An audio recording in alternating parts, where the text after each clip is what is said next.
will go down in history in a similar manner to what Emily Pankhurst and the Tolpuddle martyrs have. But the magistrates disagreed, describing her as foolish and irresponsible. Tonight, protesters blocked the way as she arrived in prison. Her stay will cost the taxpayer £700. Well, her supporters may have heckled in the courtroom, but the magistrate said he had no choice but to send Sylvia Hardy here. He said that if everybody refused to pay their council tax bills, services would just collapse. And then he said people like Sylvia Hardy would be among the first to complain. John Kay, BBC News, at Eastwood Park Prison in Gloucestershire.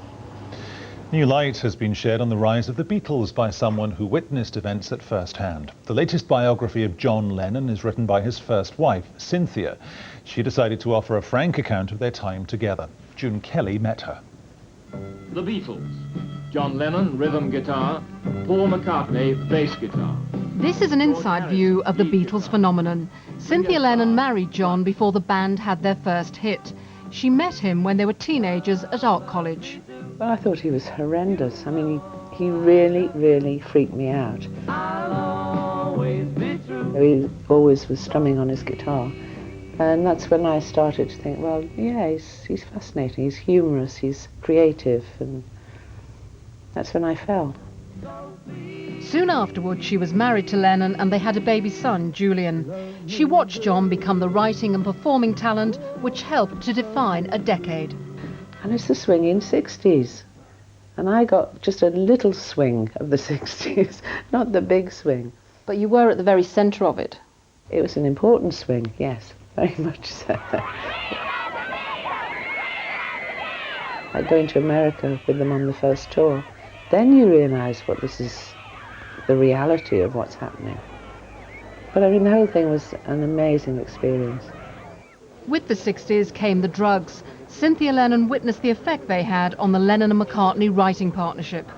Their work was influenced by either marijuana or acid, you know?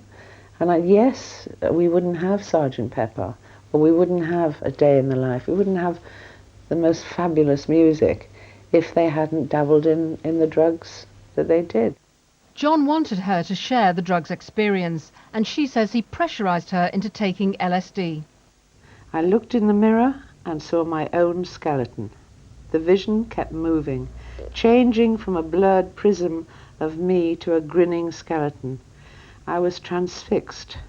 I thought I was in hell. I couldn't look at anything without it changing its form and colour. Even the carpet seemed to be breathing. She says the drugs helped to destroy their marriage. Lennon left her for Yoko Ono, but their message rang hollow with Cynthia and Julian. The peace and love was not coming our way in any way. And yes, they wrote beautiful songs about peace and love, but, you know, you've got to practice what you preach. Oh, I know I'll never lose affection. This year sees the 25th anniversary of John Lennon's murder in New York, a time to reflect for all those who were close to him. June Kelly, BBC News. Time for the weather with Tori Good.